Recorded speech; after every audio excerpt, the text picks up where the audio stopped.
Sobat Sivikus, perkenalkan nama saya Cici Andriani. Saya mahasiswi Universitas Palangkaraya, program studi teknologi. Di sini saya akan membahas buku yang saya resume. Judul bukunya yaitu Pengantar Dasar Kajian Terorisme Abad 21, Menjaga Stabilisasi Keamanan Negara. Penulis buku ini yaitu Syarif Rohmat Pratama Santoso, SIP.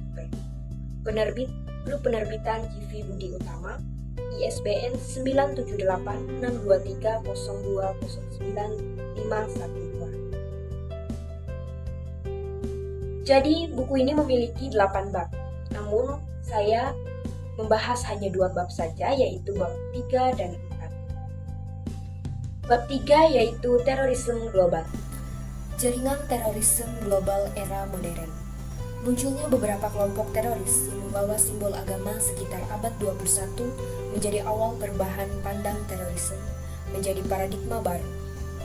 Hal ini menjadi titik awal masuknya paradigma terorisme yang bergerak berdasar atas ideologi revolusioner dan dorongan agama.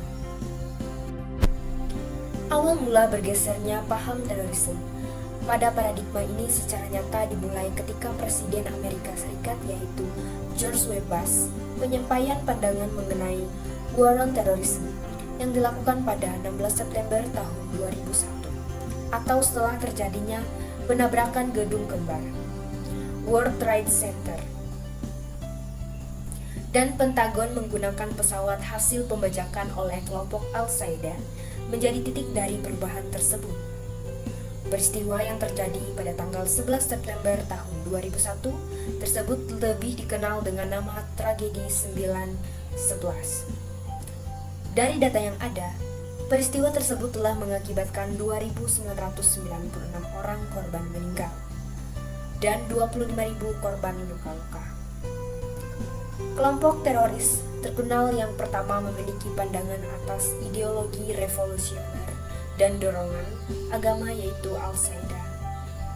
Kelompok terorisme tersebut dibentuk oleh Osama bin Laden, Abdullah Azzam, dan beberapa sukarelawan Arab lainnya selama Perang Soviet Afghanistan pada tahun 1988. Pada awal 2000-an, organisasi ini diperkirakan sudah beroperasi di 40 hingga 50 negara dan terus berkembang.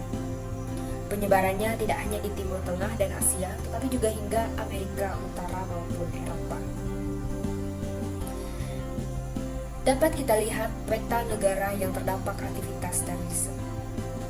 Dari peta dampak aktivitas terorisme, dapat disimpulkan bahwa hingga saat ini jaringan terorisme masih tetap menjadi ancaman keamanan global.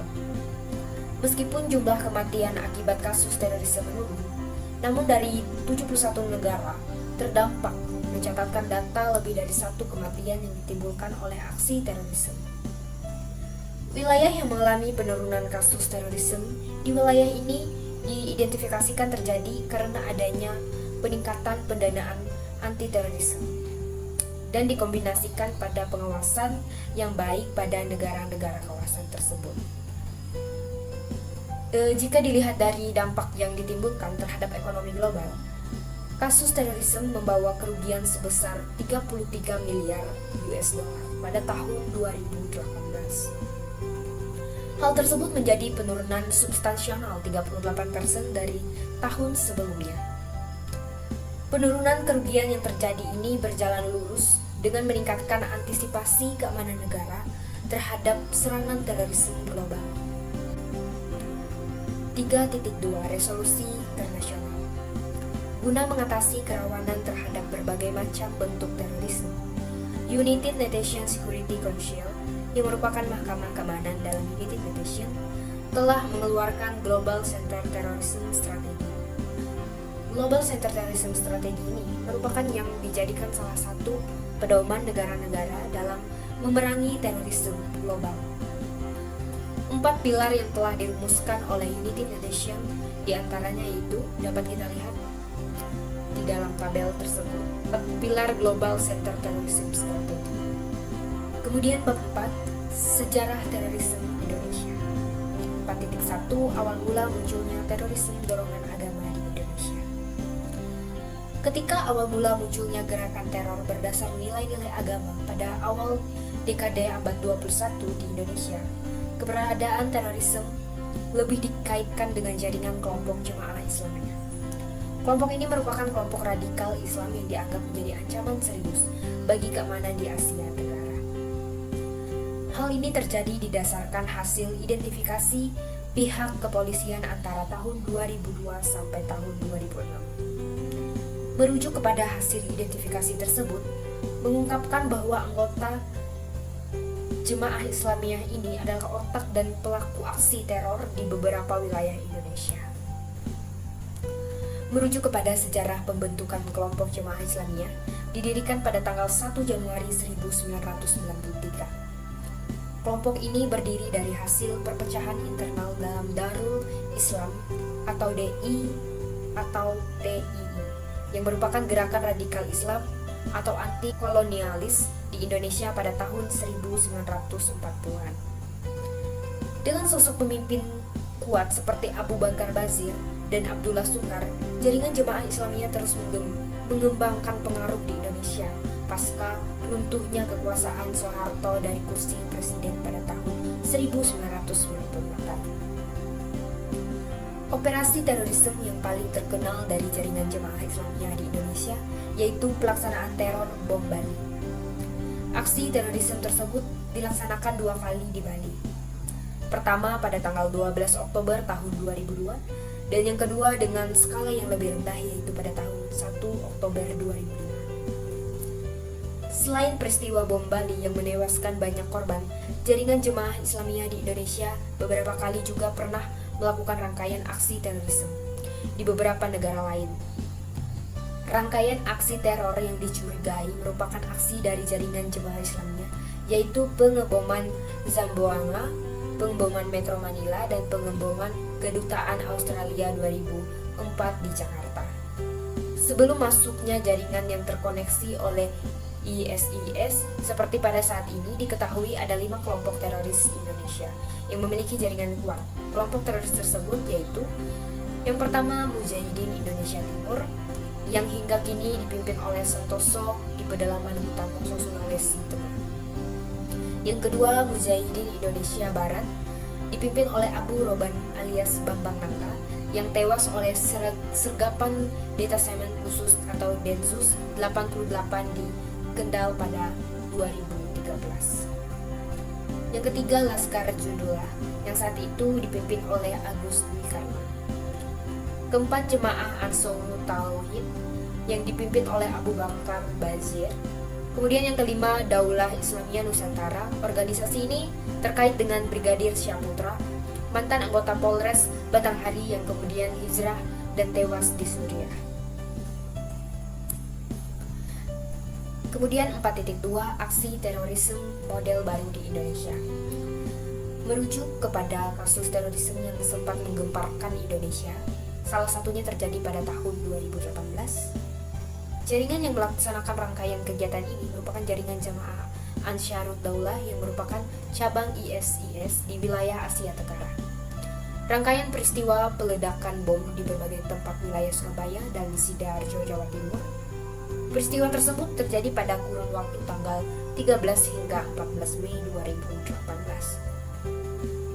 Tempat yang dijadikan sasaran jaringan teroris ini diantaranya yaitu 3 tempat ibadah di Gereja Santa Maria Tak Bercela, GKI Diponegoro, dan Gereja Pentakosta Pusat Surabaya, Jemaat Sawahan, kemudian 2 tempat lainnya masing-masing kompleks rumah susun Wonocolo di Sidoarjo dan markas Polrestabes Surabaya. Gaya terorisme dahulu dan sekarang juga diperlihatkannya adanya perbedaan dengan adanya tren meningkatkan pelibatan dari kaum perempuan dan anak-anak pada saat ini. Keterlibatan perempuan dan anak-anak menjadi pengantin bom bunuh diri telah terjadi dalam sebagian kasus terorisme. Kasus semacam ini dapat terlihat dari rangkaian kasus bom Surabaya pada tahun 2018, di mana perempuan dan anak-anak juga terlibat aktif dalam bom bunuh diri. 4.3 Indonesia wilayah nyaman bagi paham radikal terorisme. Bagi negara-negara barat, terorisme hanyalah masalah keamanan dalam artian fisik. Tapi tidak demikian bagi negara-negara berpendudukan heterogen seperti Indonesia. Selain problem keamanan, munculnya problem lainnya, misalnya gangguan terhadap toleransi, konflik sosial, maraknya ideologi radikal, perlawanan terhadap ideologi negara, dan lain-lainnya. Jaringan terorisme yang ada di Indonesia rata-rata telah melakukan pelatihan terlebih dahulu sebelum melaksanakan aksinya. Ada yang mendapatkan pelatihan di dalam maupun di luar negeri. Merujuk kepada luasnya wilayah Indonesia, terdapat beberapa contoh wilayah Indonesia yang pernah dijadikan lokasi pelatihan anggota teroris. Wilayah-wilayah tersebar hampir di seluruh pulau dari Sumatera hingga Papua. Kekhawatiran dunia saat ini bukan hanya dikarenakan meluasnya minat masyarakat untuk menjadi anggota kelompok terorisme, namun juga adanya aliran dana yang dikirimkan oleh masyarakat Timur Tengah untuk menyokong kegiatan terorisme ini.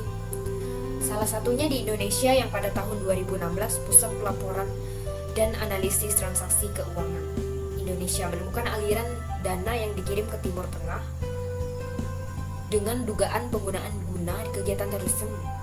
Perginya warga negara Indonesia ini menjadi foreign terrorist figures dan pengiriman dana ke luar negeri guna pendanaan kegiatan terorisme menjadi agenda sulit yang perlu diwaspadai oleh pemerintah. Wilayah di negara Asia Tenggara juga tak luput dari ancaman terorisme. Salah satu contoh wilayah yang masih riskan yaitu selatan negara Filipina. Wilayah tersebut berbatasan serta diapit oleh Malaysia dan Indonesia.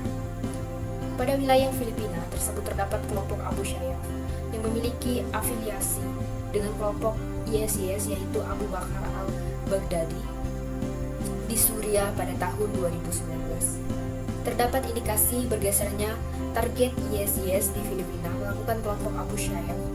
Hal tersebut tentu dapat berdampak kepada meningkatnya ancaman di regional dan kawasan perbatasan antara Filipina dan Indonesia. Hingga saat ini diperlukan kewaspadaan bagi pemerintah guna melakukan pencegahan dini terhadap wilayah-wilayah rawan yang teridentifikasikan sebagai wilayah kamp berkumpul maupun latihan teroris.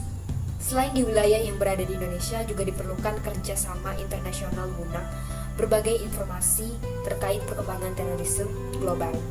Kerjasama ini berupa bilateral cooperations maupun multilateral cooperation. Selain itu, organisasi keamanan lintas negara seperti Interpol juga dapat menjadi wadah sharing informasi antar negara terkait isu terorisme. Sekian yang dapat saya sampaikan. Semoga kita bisa lebih rajin lagi membaca buku tentang sejarah-sejarah maupun pengetahuan